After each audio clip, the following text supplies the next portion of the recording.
मेरे प्यारे बच्चों, आज की इस वीडियो में हम सीखने वाले हैं कि हिंदी में लिखे हुए नाम को अंग्रेजी में कैसे लिखते हैं। दोस्तों, अगर आप भी चाहते हैं कि हिंदी में लिखे हुए नाम को अंग्रेजी में लिखना, तो आज का वीडियो आप ही के लिए है और आप बड़े ही अच्छे तरीका से, जिस तरह से मैं आपको प्रैक्टिस करवाऊंगा, अगर आप प्रैक्टिस कर लेते हो तो आप भी कोई भी हिंदी में लिखे हुए नाम को अंग्रेजी में लिख सकते हो। तो चलो शुरू करते हैं और आपको बताते हैं। रोजाना 6 बजे और 7 बजे आपका क्लास होता है। अगर आप सच में चैनल पे नए हो तो चैनल को सब्सक्राइब कर लीजिए इस तरह के वीडियो देखने के लिए। तो चलिए शुरू करते हैं और आपको बताते हैं। देखिए यहाँ पे मदन लिखा हुआ है, ठीक है ना। तो इसको अब हम अंग्रेजी में कैसे लिखेंगे, और इससे पहले मैंने कई सारे वीडियो बना दिया है, अगर आपने नहीं देखा है तो जरूर देख लेंगे, ठीक है, ताकि आपको कोई भी दिक्कत ना हो। तो यहाँ पे देखिएगा मदन लिखा हुआ है, तो मदन को हम अंग्रेजी में कैसे लिख सकेंगे वो मैं आपको बताऊंगा। देखिए माँ है तो माँ के लिए एम का इस्तेमाल होता है, ये आप जानते हैं। तो यहाँ पे हम एम लिख देंगे, ठीक है। और उसके बाद यहाँ पे देखिएगा कोई मात्रा नहीं है, तो इसके बीच में हम क्या लगाते हैं, ए लगाते हैं। जब कोई मात्रा ना रहे तो हम क्या लगाते हैं, ए लगाते हैं। तो क्या हो गया, माँ। और यहाँ पे द है तो द के लिए हम डी लिखते हैं, तो इस तरह से डी लिख दिए। और यहाँ पे भी कोई मात्रा नहीं है तो यहाँ पे ए की मात्रा आ जाएगा, और यहाँ पे न है तो न के लिए हम एन लिखते हैं, तो ये हो जाएगा मदन, ठीक है। माँ के लिए एम हो गया, कोई मात्रा नहीं है, ए लगा देंगे। और यहाँ पे द है, द के लिए हम डी लिखते हैं, और यहाँ पे कोई मात्रा नहीं है, ए लगा देंगे। और यहाँ पे क्या करेंगे, ना के लिए एन लगा देंगे। यहाँ पे ए नहीं लगाएंगे क्योंकि ये लास्ट में रहता है, तो ये नहीं लगता है, ठीक है। इसी प्रकार यहाँ पे आ जाइए, यहाँ पे मैं आपको बताता हूँ। यहाँ पे अमर लिखा हुआ है, तो अ के लिए ए का इस्तेमाल करते हैं। और यहाँ पे जो कि ये जो क्या है, आपको वॉवेल साउंड है, तो इसीलिए हम यहाँ पर उसके बाद आगे वाले को लिखते हैं, ठीक है ना। तो यहाँ पे माँ है तो माँ के लिए हम एम इस्तेमाल करते हैं, आपको पता है। यहाँ पे कोई मात्रा नहीं है इसीलिए हम ए लगा देंगे, ठीक है। और यहाँ पे र है, र के लिए हम आर लिखते हैं, तो यहाँ पे लिख दीजिए आर, तो ये हो गया अमर, ठीक है। तो इस तरह से आप बड़े ही इजी तरीका से आप क्या कर सकते हो, लिख सकते हो, ठीक है। देख पा रहे होंगे, आपको समझ आ रहा है। नहीं समझ में आया तो जरूर पूछ लीजिएगा। उसके बाद यहाँ पे देखिए भरत लिखा हुआ है, तो भरत को हम कैसे लिखेंगे, तो आपको पता है BH से भाव होता है, और यहाँ पे कोई मात्रा नहीं है तो ए लगाएंगे। और यहाँ पे जो है र के लिए हम आर का इस्तेमाल करते हैं, और यहाँ पे भी कोई मात्रा नहीं है तो इसीलिए ए लगाएंगे। और यहाँ पे जो है त के लिए हम टी लिखते हैं, ये आप जान रहे होंगे। तो ये हो गया भरत, ठीक है। तो इस तरह से आपको क्या लिखना है, भरत लिखना है। उसके बाद यहाँ पे रतन लिखना है, तो रतन कैसे लिखेंगे, तो देखिए र के लिए आर का इस्तेमाल करते हैं, कोई मात्रा नहीं है इसीलिए ए देंगे। और यहाँ पे जो है त के लिए हम टी लिखते हैं, और यहाँ पे कोई मात्रा नहीं तो ए हो जाएगा। और फिर ना के लिए हम एन लिखते हैं, तो ये हो गया रतन, ठीक है। तो इस तरह से आप क्या करेंगे, लिखेंगे। अब आइए मैं यहाँ पर आपको कॉन्सेप्ट समझाने का प्रयत्न करता हूँ। यहाँ पे मैं कैसे लिखता हूँ, देखिए यहाँ पे पटना लिखा हुआ है, और पटना को हम कैसे लिखेंगे, तो प के लिए पी का इस्तेमाल करते हैं। और यहाँ पे कोई मात्रा नहीं है, यहाँ पे कोई मात्रा नहीं है तो ए लगाएंगे। यहाँ पे देखिएगा ये ट है, तो ट के लिए हम टी का इस्तेमाल करते हैं। और यहाँ पे कोई मात्रा नहीं है, फिर भी ए इस्तेमाल नहीं होगा। अब कहेंगे कि सर अभी तो आपने बताया है, फिर यहाँ पे इस्तेमाल क्यों नहीं होगा, तो मैं आपको बता देता हूँ कि जहां पर भी है ना लास्ट में आ की मात्रा रहेगा वहां पे हम नहीं लगाएंगे, ठीक है। तो यहाँ पे देखिएगा, यहाँ पे क्या होगा, ना आ की मात्रा आ गया ना यहाँ, तो इसीलिए यहाँ पे जो है नहीं लगेगा, ए नहीं लगेगा, ठीक है। वो मैं आपको फिर आगे समझाऊंगा तो समझ में आ जाएगा। तो नौ के लिए हम एन लिखते हैं, और यहाँ पे जो है आ की मात्रा है इसीलिए लिखते हैं यहाँ पे आ, ठीक है। तो ये हो गया पटना। तो इस तरह से आपको पटना लिखना है, ठीक है ना। यहाँ पे ए की मात्रा नहीं होगा, ठीक है। उसके बाद आइए यहाँ पे मैं आपको क्लियरली समझा दूंगा।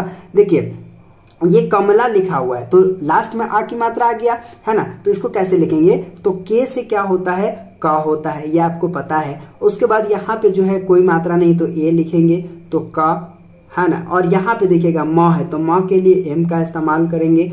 और उसके बाद यहाँ पे आ की मात्रा है, ला में आ की मात्रा है, तो यहाँ पे इसको इसी तरह से रख देंगे। और ल के लिए एल का इस्तेमाल करेंगे, और यहाँ पे आ की मात्रा के लिए ए लिखेंगे, ठीक है।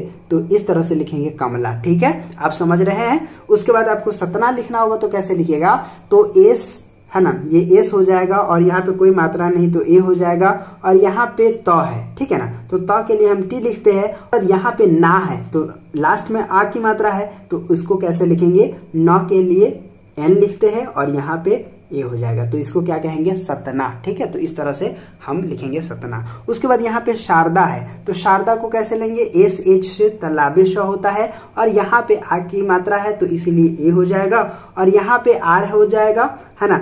इसके बाद कोई मात्रा नहीं है लेकिन लास्ट में आ की मात्रा लगा हुआ है तो क्या करेंगे, इसको ऐसा ही रहने देंगे और यहाँ पे दा है ना तो डी ए से क्या हो जाएगा, दा। तो ये इस तरह से पढ़ेंगे तो शारदा, ठीक है, इस तरह से आप पढ़ेंगे। उसके बाद यहाँ पे देखिएगा अटल लिखा हुआ है तो अ के लिए ए का इस्तेमाल करते हैं। यहाँ पे देखिएगा ट है तो ट के लिए हम टी का इस्तेमाल करते हैं और यहाँ पे कोई मात्रा नहीं है तो यहाँ पे ए लगेंगे और यहाँ पे ल के लिए एल लिखेंगे। देखिए यहाँ पे मैं आपको सिंपल समझा देता हूँ, यहाँ पर मैंने NA लगाया है इसीलिए यहाँ पे कोई मात्रा नहीं होगा, यहाँ पे भी कोई मात्रा नहीं लगाया है, ठीक है ना। और यहाँ पे देखिएगा यहाँ पे जो है आपका मात्रा लगा है क्योंकि यहाँ पे आ की मात्रा नहीं है, आप समझ गए होंगे, ठीक है। आगे बढ़ते हैं, यहाँ पे हसन लिखा हुआ है तो ह के लिए एच का इस्तेमाल करते हैं और यहाँ पे कोई मात्रा नहीं है तो ए हो जाएगा और यहाँ पे स के लिए एस का इस्तेमाल करते हैं, यहाँ पे कोई मात्रा नहीं तो ए हो जाएगा और यहाँ पे ना है तो ना के लिए एन लिखते हैं तो ये क्या हो गया, हसन हो गया, ठीक है। उसके बाद यहाँ पे देखिएगा बरखा लिखा हुआ है तो बरखा कैसे लिखते हैं वो मैं आपको बताऊंगा। देखिए बी है, ठीक है, बी से ब होता है ये आप तो समझ रहे होंगे और यहाँ पे कोई मात्रा नहीं तो ए लिखेंगे तो ब हो गया और यहाँ पे र के लिए आर लिखते हैं तो बर। और यहाँ पे मैंने आपको अभी अभी बताया है कि जहाँ पे लास्ट में आ की मात्रा रहेगा तो वहां पे हम ए का इस्तेमाल नहीं करेंगे तो बर हो गया। और के एच से क्या होता है, के एच से क्या होता है, ख होता है, इसमें आ की मात्रा इसीलिए लिखेंगे ए तो ये हो गया बरखा, ठीक है, आप समझ पा रहे होंगे। उसके बाद यहाँ पे गमला लिखा हुआ है तो जी से ग होता है, कोई मात्रा नहीं है ए लगाएंगे और यहाँ पे माँ के लिए क्या लगाएंगे, एम लगाएंगे और यहाँ पे लास्ट में आ की मात्रा है इसीलिए यहाँ लगाएंगे एल ए तो ये हो जाएगा गमला, ठीक है, ये क्या हो जाएगा, गमला हो जाएगा। उसके बाद यहाँ पे आगे बढ़ते हैं और आपको बताते हैं। देखिए यहाँ पे सरला लिखा हुआ है तो आप बताइएगा एस के लिए, है ना, एस से सा होता है और उसके बाद यहाँ पे कोई मात्रा नहीं है तो ए हो जाएगा और यहाँ पे देखिएगा लास्ट में आ की मात्रा है, आप याद रखिएगा तो क्या हो जाएगा, सर और यहाँ पे ला, ठीक है ना, सरला, इस तरह से लिखेंगे। यहाँ पे पारस है तो प के लिए क्या होगा, पी होगा और यहाँ पे आ की मात्रा है इसीलिए ए लगाएंगे और यहाँ पे र है, र के लिए आर लगाते हैं और यहाँ पे देखिएगा कोई मात्रा नहीं है तो ये ए हो जाएगा और यहाँ पे स है तो यहाँ पे हो गया स, पारस, ठीक है, इसको क्या बोलते हैं, पारस बोलते हैं। उसके बाद यहाँ पे जनक लिखा हुआ है तो जनक हम कैसे लिखेंगे, ज के लिए जे हम लिखते हैं, कोई मात्रा नहीं तो ए हो जाएगा और यहाँ पे एन हो जाएगा और यहाँ पे कोई मात्रा नहीं तो ए हो जाएगा और यहाँ पे के हो जाएगा तो ये क्या लिखाएगा, जनक लिखाएगा।